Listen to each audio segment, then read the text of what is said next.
我知道你还没睡，你能不能听我解释一下？我真的什么都没有做过，我没有拍过那些照片，你能不能相信我？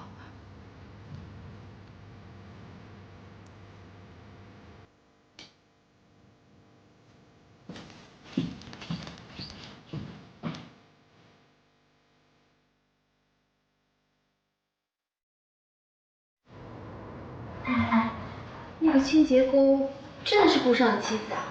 怪不得上回我让他去打扫卫生间，顾少那么生气，就让我去打扫了整栋楼的卫生间。这回算是说通了。你们说的假的吧？一个总裁的夫人怎么可能去当清洁工啊？哎，陆姐，到底是不是真的？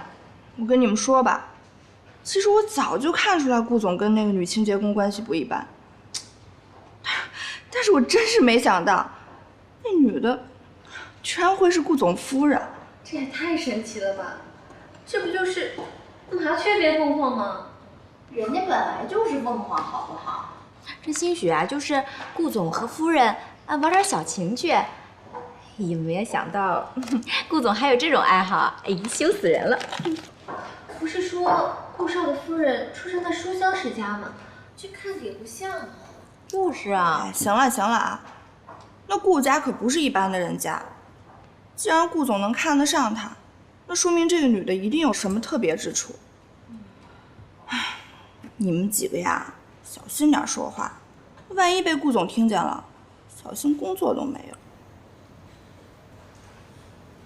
哎呦，真是！哎，你知道吗？我当时都笑抽了呢。妍希啊，你是有什么事儿吗？我看你脸色不太好哎。有什么事儿就直说嘛，干嘛吞吞吐吐的？喂，我问你啊，你说一个男的，要是看见了他妻子和别人的裸照，会怎么办？裸照？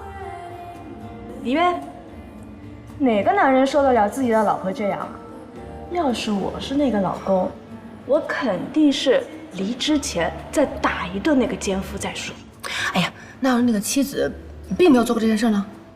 并没有做过这件事儿，那哪来的裸照啊？哎，你这说的什么乱七八糟的？